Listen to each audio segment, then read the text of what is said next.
In this video, we shall derive the values of t ratios for angles of 30 degree and 60 degree.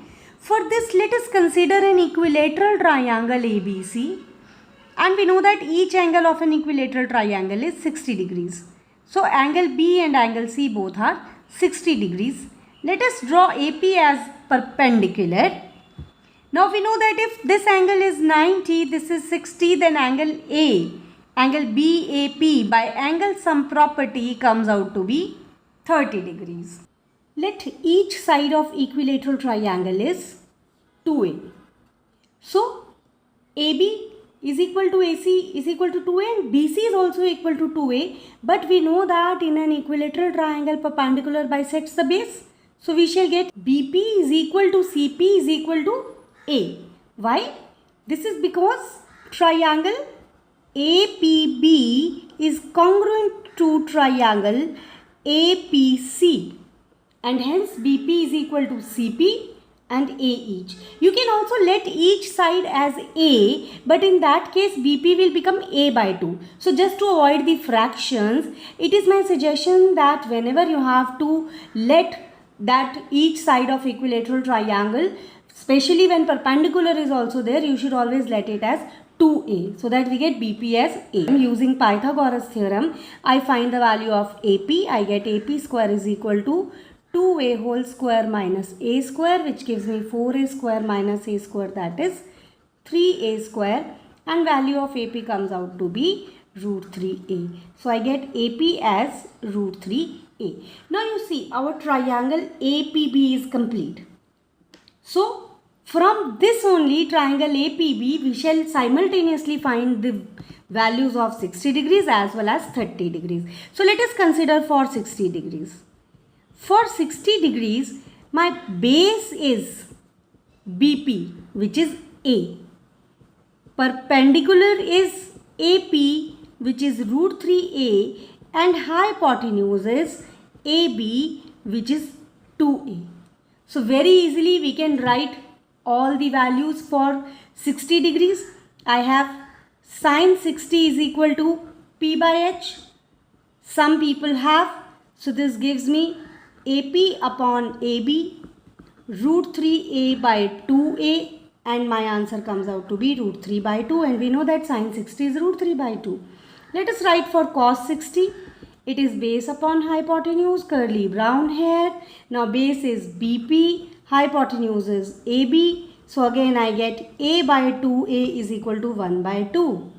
So now you know that cos 60, y is cos 60 1 by 2, and similarly tangent 60 will be P upon B, that is proper brush. Now perpendicular is AP and base is BP. So I get root 3A by A, that is square root of 3. So these are the values for sine 60, cos 60 and tangent 60. And using reciprocal ratios, you can find the value of cosecant 60 as 2 by root 3, secant 60 as 2 by 1, and cot 60 as 1 by root 3.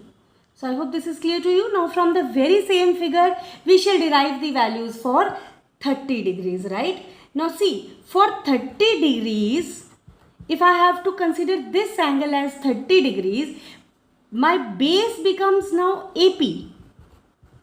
Base becomes AP, which is root 3A. And perpendicular now becomes BP, which is A. Hypotenuse remain fixed, which is 2A, that is AB. So again I am explaining. For 30 degree, you know that base is a line joining 90 degrees to the angle which we are considering. So for 30 degree, now AP will become base. BP will become perpendicular, AB remains fixed. Now once we are done with the completion of triangle, we have written base, perpendicular and hypotenuse. Now nothing is new for you. You just have to apply again these values and write down the values for sine 30. Sine 30 degrees will be, again some people have, that is BP upon AB, which gives me A by 2A, which is 1 by 2. Cos 30 degrees will be B upon H, curly brown hair, which gives me AP upon AB, that is root 3A by 2A, which is root 3 by 2, and tangent 30 degree will be proper brush that is BP upon AP, which gives me A by root 3A or 1 by root 3. Now from here only you can get the values for cosecant 30, which will be 2 by 1, secant 30, which will be 2 by root 3, and cot 30, which will be root 3. So I hope now you get how did we get these values. The formula, the table, trick which we use to make the table is just a way to learn it, but this is how actually we have derived them. So if you have understood, if you like the video, please do not forget to share and subscribe, and above all, happy practicing. Thank you so much.